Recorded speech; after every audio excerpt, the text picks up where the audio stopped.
Hi everyone, this is Andy from We Are Wellbeing. Welcome to episode 11 of the Wellbeing Insight series. Today I'm joined by John and Robert from S&K Berry. Guys, how are you doing? Yeah, fine, thank you. Very well, thank you. Thanks for joining us today. So just to give everybody a bit of an insight, so S&K Berry is our official financial wellbeing partner at We Are Wellbeing. So if anybody wants any information afterwards, we can put you in touch. Obviously, financial well-being is a bit of a prequel to what we're going to talk about in the session. Obviously, financial well-being is one of the four pillars of well-being. So we've got, so just to remind you of the four pillars, we've got sort of physical health, we've got mental well-being, we've got social well-being, and we've got financial well-being. So it is really important that we cover this subject. And you know, it's one of those that it often gets left untouched by a lot of organisations. So this is something that you need to be aware of within your organisation to support your people. It's not just about giving people more money; it's about having insight into how to look after your finances. So I'm going to hand over to John. First of all, do you want to do a bit of an introduction? Yeah, thank you, Andy. So, as you've said, myself and Rob are qualified advisors with S&K Berry Associates. We're well used to dealing with clients of all ages and ranges. And one of the things that we find that people really do enjoy is feeling secure about their finances. It really does make you feel a lot calmer if you think your finances are under control. And that just means you have a better life. It improves your sleep. It improves your decision making. So it's a great thing to be in control of your finances. So then, Rob, if you want to give us a bit of an insight into the introduction. So, S&K Berry, we help people from sort of maybe the first steps of looking after their finances. So either helping people search for a new house and get on the property ladder and the things that they need to think about. Not only just in terms of attempting to get a mortgage, but how things would look if one of you would be off work on sickness for any reason, and making sure that your family's protected from there. And it's just making sure that we don't just try and do a quick fix to make sure that our clients are looked after from the initial. It's helping people throughout life as circumstances do change. And financial needs do change, whether that's starting a new family or looking to retire, and anywhere in between, really. So it's offering that personalised, bespoke service to assist people in every stage, every walks of life. And because as people's own circumstances change year on year, another thing that throws a spanner in the works is things like taxation, things like allowances change, which brings about opportunities and restrictions for those people and families. So it's about us keeping people up to date on those and supporting them as legislation and so on changes. I'm glad you guys are doing this, not me. So, obviously, when we talk about financial well-being and it's the integral role of well-being, there can't be a blanket approach to this, can there? As far as sort of different age groups, different generations, do you think there's a need for different levels of support and different levels of advice for different demographics, for instance? Yeah, without a doubt. And this is one of the key things about financial advice. It's not a one-stop shop, get it sorted out with one hit kind of thing. We've worked with many of our clients for a lot of years, so you see them through, as Rob's just alluded to there, all sorts of different circumstances coming along in their lives, things that they've planned for, things that they haven't planned for, things that come along by surprise, good and bad. So the key thing for our business is we have really good client contact, client reviews. We keep in touch with all our clients, and we like our clients to be just as engaged with us as we are with them, so that we can work together to solve all these issues as they go through their life. And before we move on, so well-being, it's, we do know that financial implications or financial insecurity does have a big impact on stress and worry and mental health. why is it, do you think, that financial well-being in particular has such a profound effect on people's mental health and their level of stress? Why do you think it's so relevant? Personally, I think it's to do with the fact that it's not talked about enough, and finance as a whole is still a little bit of a taboo subject. You're not going to go down to the pub or to speak to your friends about your finances, so you sort of sit with yourself and with maybe your family and worry about it if things aren't looking so bright. And the need to get advice can sometimes feel to some individuals like a bit of an admittance of defeat when you feel like you should know what you're doing. So it's about the fact that people simply don't open up about it enough, and you sit in solidarity to worry and potentially make poor decisions there. Interesting. Okay then. So moving forward then, so if you want to go through what we're covering today. Yeah, sure. So basically, let's try and keep it really, really simple.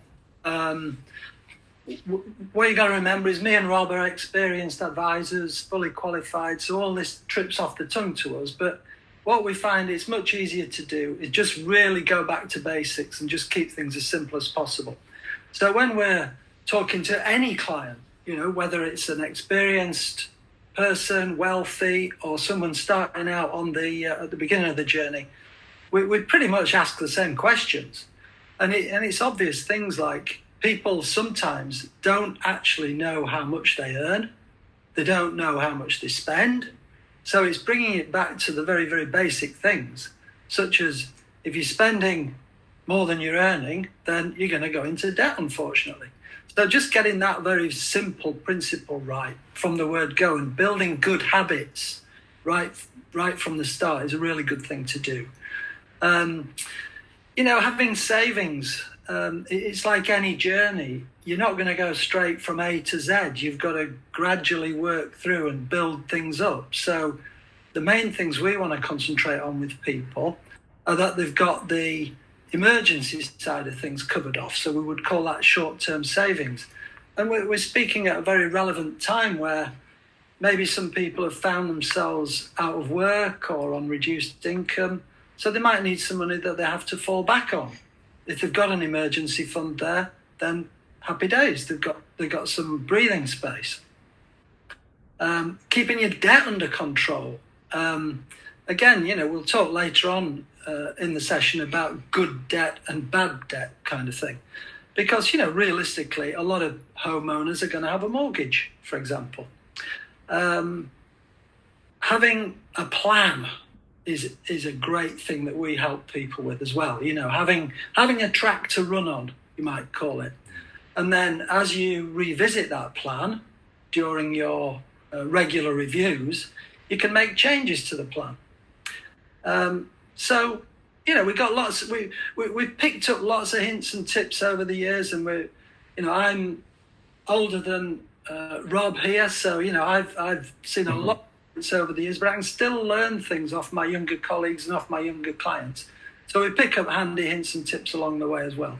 We're really here to help, and just engaging with people and getting people to be, open and honest with us. Again, as Rob was saying a minute or two ago, people tend to keep things to themselves.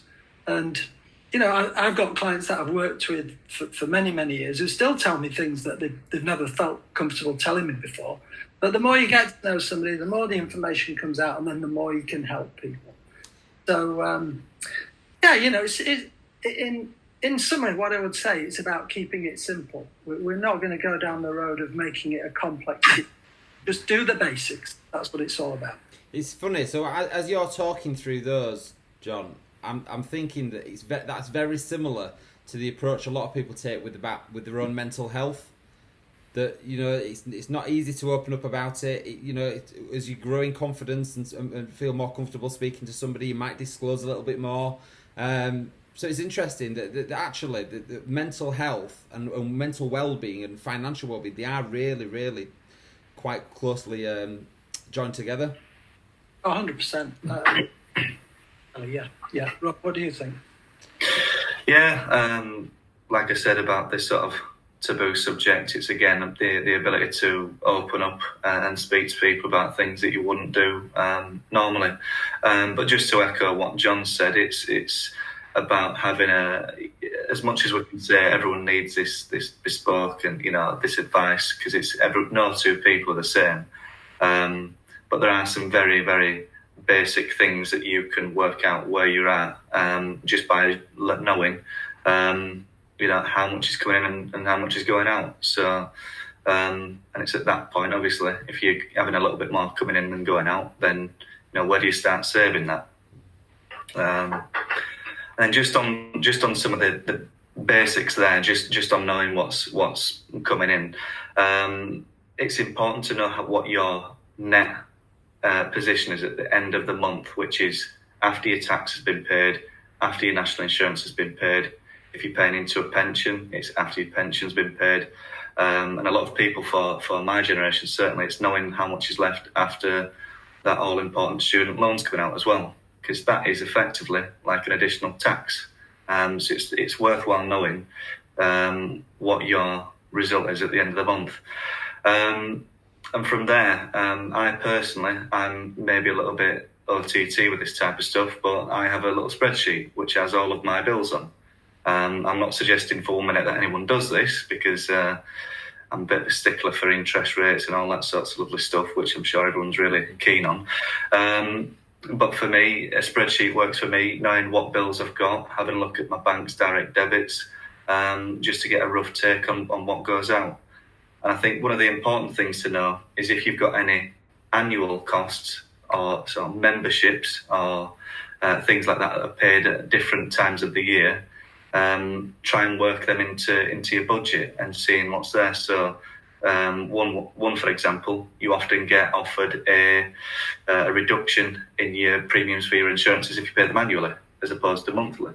So if you do that, you have to build that into what your monthly cost would look like and save from there. So just going further on, so things like insurances, bills, mortgage payments, anything that covers the cost of your day-to-day living is an essential expense. So if for you to keep a roof over your head and keep those rooms warm with your heating and so on, they would what's be called essential expenses. Your non-essential are things like Netflix or Spotify covers and things like that. So it's working out how much is going out in an essential format, because there are more non-essential expenses that you can cut down than essential.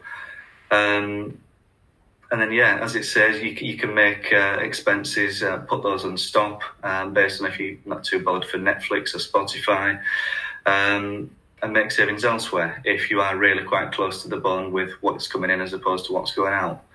And one piece of advice that John gave me quite some time ago, which was go onto your online banking and check for some of your old direct debits. As it turns out, I did actually have two contents covers that I was paying for at the same time, which were completely redundant from one another. So that was a few quid saved each month. What else what words of wisdom would you offer there, John? Really, it's just essentials are different for everybody, and we'll come on to talk about this in the next slide, I think. But just being hard with yourself about what is actually essential and what's non-essential. So here we are. Look, the cost of living is quite expensive at the minute.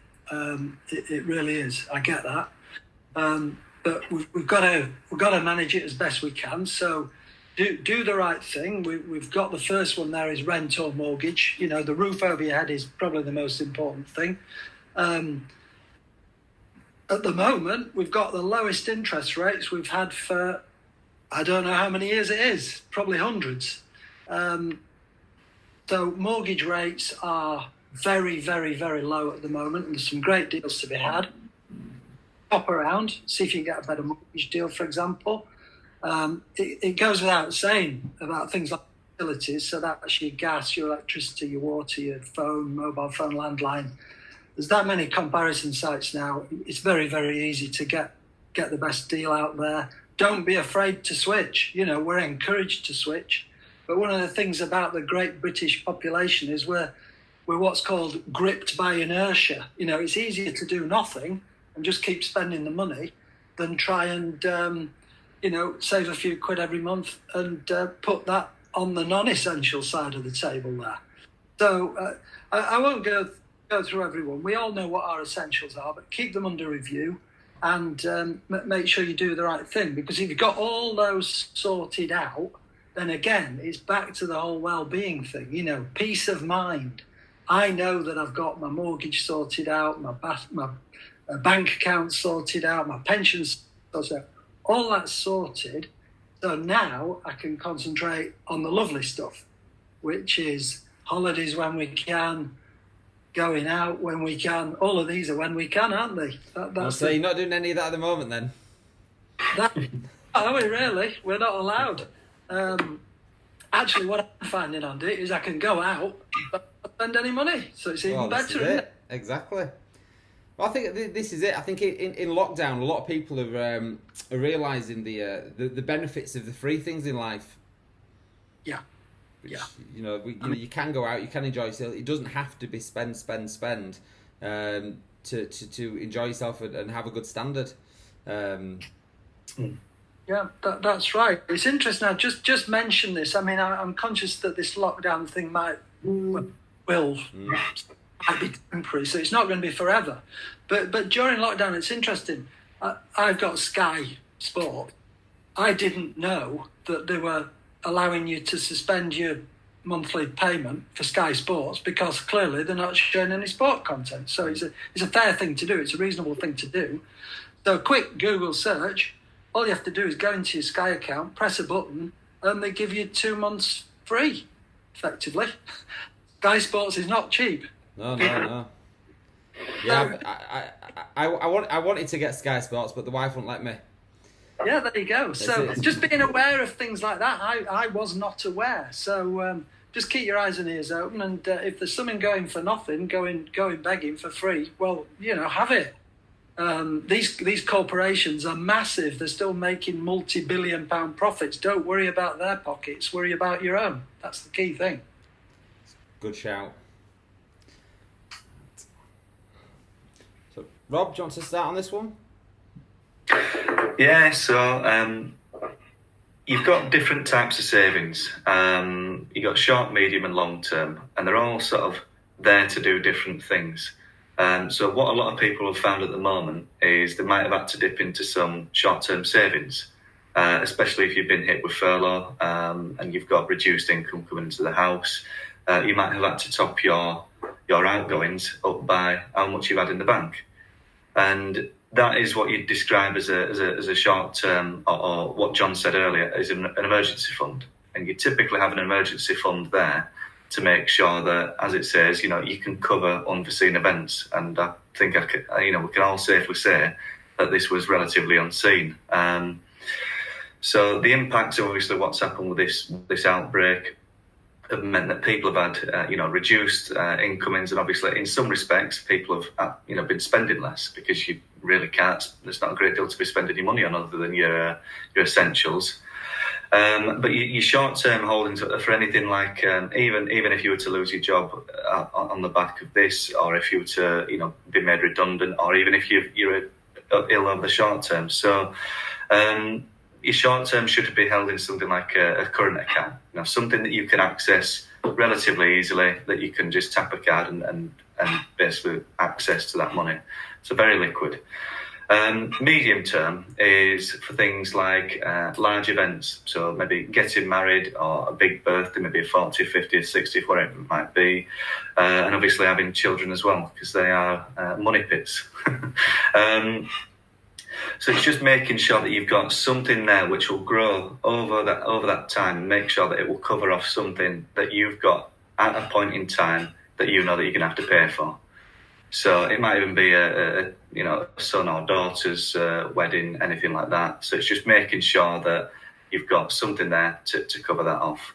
Now that's typically maybe a little bit longer, so you'd probably say anywhere up to maybe 5 years and 5 years onwards. but that's where you'd have a look at putting your money maybe in somewhere else that would work a little bit harder for you. So as we know, on the base rate going down to 0.1%, the bank's going to do even less for you. So you could probably afford to tie that money up to some degree to let it do a little bit more for you over that term. And then long term, for anything that isn't in the medium term, and you've got maybe about 15 years plus on it. So that might be your retirement. And certainly for me, I can't see myself retiring within the next 15 years, must admit. So with investments into stuff like pensions or looking at doing a career change and building up some money behind you if you wanted to do anything like that. So obviously pensions are a very good thing to help with longer term savings. Because obviously your retirement is the biggest holiday you're ever going to have in your life, and making sure you've got enough money there to cover off that holiday is quite an important thing. What do you think about that, John? Anything else, John? No doubt. I mean, when I'm talking to people, I try and break these things down. So, as you've just said there, Rob, not being able to retire within 15 years, I'll be gone by then, you see. So, in terms of retired. Retired, that is, yeah? But different, what you got to be respectful of with people is these can mean different things. So, this is where the conversations are important, you know. Mr. Smith, what is your short term? Mrs. Brown, what is your medium term? And just respect that people have different time periods on these. And also what I ask people to do in terms of getting a handle on what their money needs are and whether they do come into short term, medium term or long term is break their money down into 3 areas: will need, might need, won't need. So that kind of fits in as well with short term, medium term and longer term.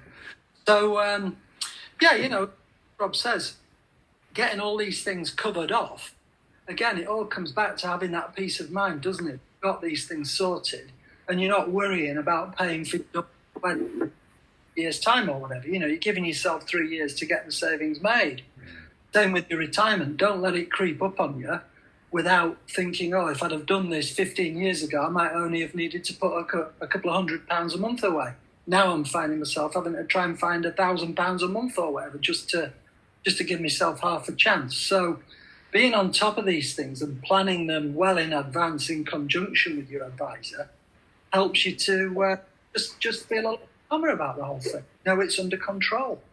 Just a quick question for me then. So do you think in society, from a wellbeing point of view, do you think there's been an absence of this kind of good quality advice out there for people in general? I do, yeah. I mean, I've been advising now since 1996. So that's 25 years, near enough face-to-face advising. And the whole advice thing has moved on from being a product punting, to be quite honest with you. You know, back in the day, oh, Mr. Smith, nice to meet you, you need this. You know, I'm sure we've all gone into car showrooms only to be told that this is the car you want before they've even asked us a question, you know. Oh, no, I don't want that one because it's black. I actually came in to buy a white one, kind of thing. So I think nowadays the conversation we have with clients is a lot more about what I talked about before, that engagement both ways. And not just having a client there as a commodity that you can sell products to.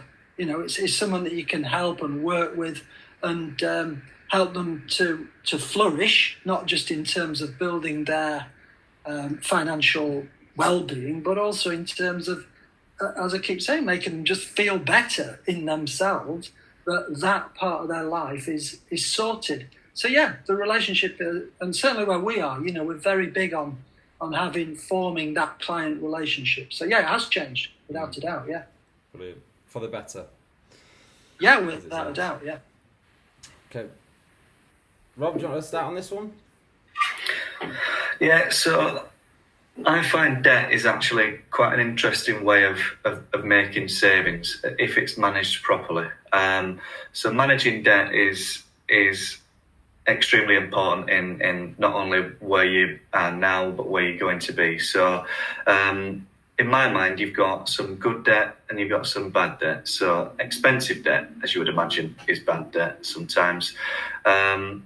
So things that carry quite a large interest rate for maybe a better way or a worse way of spending in this case. So things like credit cards. I'm sure we might have all seen a credit card somewhere along the line that might have a very high APR, which is your interest, essentially. So, you'll have some cards that'll have upwards of 30%, and it's an extra 30% essentially that you're going to be paying for you having to pay on card rather than pay for things out your bank.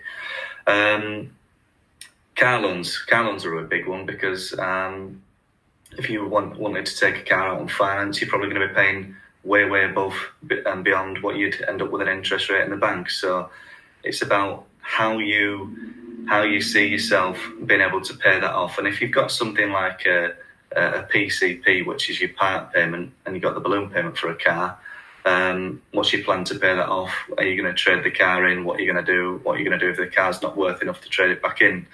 So it's just managing and having a bit of foresight to think, what are you going to do as soon as you look to get into that position where you enter some sort of debt? Further across the line, you've got things like mortgages, which you would argue are much, which is good debt in summary. And because the interest rates and repayments on mortgages tends to be quite a bit lower than your store cards, credit cards and car loans, it's often quite a good facility to do other things in life. So if you took out quite a large mortgage, obviously a lot of people will want to pay that off. But if your base rate is so low and your interest rate on your mortgage is so low, there's still some argument into, right, well, should I actually pay this off now or should I leave it, Because if you're trying to essentially just pay off a mortgage as quickly as possible, so everyone's got that dream of having a property in their own right and not having a mortgage over their head, it's quite an emotive thing. So for a lot of people, they will actually just rush to pay a mortgage off. But in some cases, you might be able to redirect the overpayments on your mortgages into something that will work a little bit harder for you. Student loans quite a big one. A little known fact that not many people know, certainly around my age, is that student loans don't impact your ability to purchase a house as much as what you might think. And as I said earlier, a student loan is essentially treated as an additional tax, and that's only if you earn over a certain threshold. So if you wanted to go for a mortgage, the student loan would only hinder you in the sense that it would come off of your net pay, which is another thing that we talked about earlier.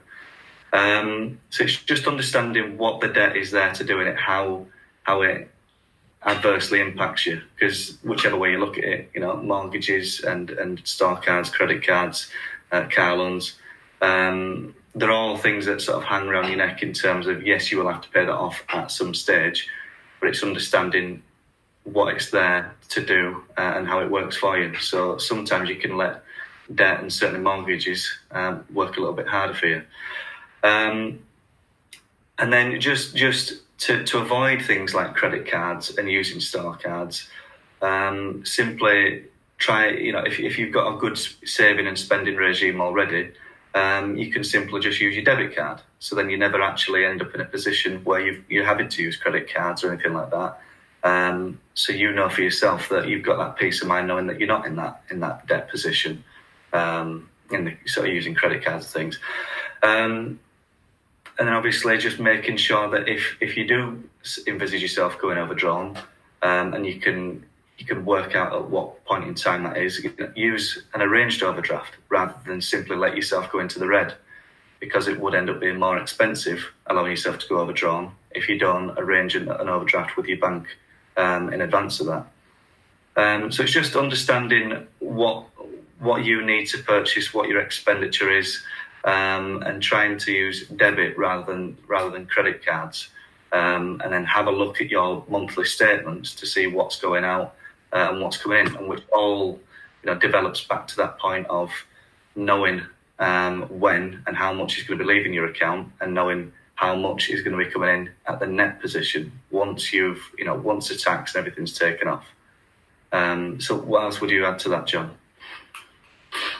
I think that's pretty much a great summary. Just the last points, really just the hints, and they're not a little way you can try to avoid running up these bad debts. It's easy, isn't it? If you carry a credit card around with you all the time, I'll just bang it on the card at the end of the month. And then the end of the month comes and you haven't got the money to pay the card off. So that's when you start getting whacked with these 30% interest charges. So it's just, it's different strokes for different folks, as they say, but just use some just little hints and tips like these. And I think we're going to come on to go through a quick sort of summary, just so that it's been a big session. We've covered a lot, but just break it down into just a few areas that hopefully some way. So I think what we've covered today, for yourselves, think about making saving a firm commitment. Start small. We know not everybody's got loads of spare money. 25, 30 quid, 50 quid a month, just tuck it away in a account and think about that for the future. It soon adds up. And it's actually quite nice when you look at your statement and your savings building. So, make saving something that you'd actually enjoy doing, and it's a firm commitment. Working downwards, as we said right at the beginning, do check your payslip. Make sure it's right first and foremost. You're taking home, that's key, because there are deductions from you, not just tax and national insurance, pension and so on. So do know how much you've got in the bank at payday. Keep on top of your finances. Do review them. We talked about checking for those old direct debits that keep going out for some, thing that drops through the door every month. You can open the envelope. Why pay the direct debit? It's crazy. Just keep on top of those. Be ready for things like Christmas and holidays, but your husband, wife, boyfriend, girlfriend, they're going to come round. Christmas happens every year. You will need some money. Save up for it. Just be careful with non-essentials. We're not saying, cut everything out, but if you have, a lot of people, they on the way to work, they grab a coffee at one of the coffee places, 3 quid, twice a day. There's 6 quid a day gone. 5 days, £30 a week. In a year, that's 1,500 quid. That's a holiday. So think about the outcome of doing all these good things. Think about the benefit of having a few extra quid in your pocket at the month end. How good it'll make you feel, and how it'll help you feel really positive about your finances. Always chasing things. So these are just, little hints and tips. Everybody's different. Just have a think about things for yourself. Anything else to add, Rob? Just on the reviewing your finances, two little things that I would just like to add. So I personally always have a look at my insurances.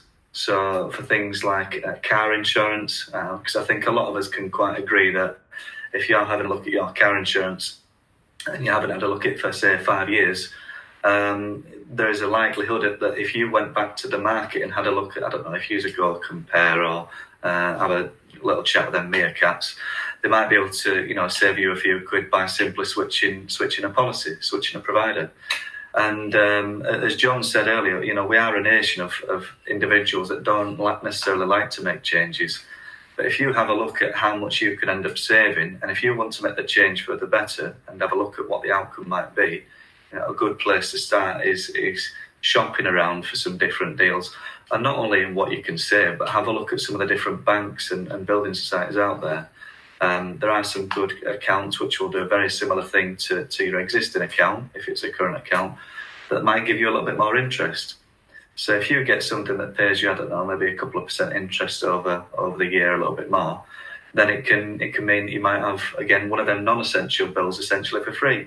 If it gets you another 10 quid a month, then it's your Netflix covered for, or your Spotify covered for, whatever it might be. So, and then if you've got specific, medium-term savings targets, it's having a look. It's more important there to know what is out there to support you in that money that's going to be there for a little bit longer. So if you're looking for a house, look for things like lifetime ISAs or what was formerly the Help to Buy. And it's just knowing that there's different things out there to help you and support you when you're saving towards these things. and just having a knowledge of them, it can make the world a difference. So you can get to the outcome a lot quicker if you sit down and just look at what's going in, what's going out, where can you save, and where do you save to. So just in terms of what we can do as financial advisors, we're independent of yourself and your mates. So, we're not just the guy down the pub. We are someone who can give you a proper independent opinion on what you should do. Plenty of years experience between the 4 advisors currently within our firm. There's probably going on for 100 plus years of experience of giving financial advice between us. We can help, as we've talked about, just planning out your savings, road mapping your savings, if you want to call it that. Sometimes getting your priorities in order is quite difficult. So that would be a good one we can help you with, just what is actually a priority. Helping you to visualize and keep track of your savings. So that's our annual review thing. We do always send out valuations to all our clients with some nice diagrams and charts on. So that's helpful for people. And as Rob was just saying then about the various building society accounts and bank accounts and so on, it's a competitive world out there. Everybody's competing for your money. So just make sure the right places get your hard-earned money, and you squeeze as much as you can out of the interest that's currently on offer. Basically, nothing's off the table with us. If you feel in any way it's finance related, we're here to help, and between us we've got all the requisite experience. So don't hesitate to contact us. Brilliant. And if anybody does want to contact you, obviously you can get onto through our website at wearewellbeing.co.uk. You will already be on our website if you're watching this video. So if you go to the Trusted Partners link at the top, you'll find S&K Berry on there, and you can just click straight through to the website and get in touch with the guys. Any sort of final thoughts, guys? Anything you want to add before we finish? No, I think we're just about wrapped up there. I think it's hard to go through a great deal more than that without delving into too much detail. But as we've said, it's finance for everyone looks different. No two people are the same, and it's understanding about where you are at the moment. And I think having another opinion to support you and give you a bit of an idea of where you are now and where you intend to be is invaluable, especially when finance is in a bit of the mind's eye at the moment with what's happening outside in the real world. So yeah, I think it'd be great to have a second opinion on a lot of people's ideas, and given it's a bit of a hot topic at the moment, it certainly can't hurt. So brilliant. Yeah.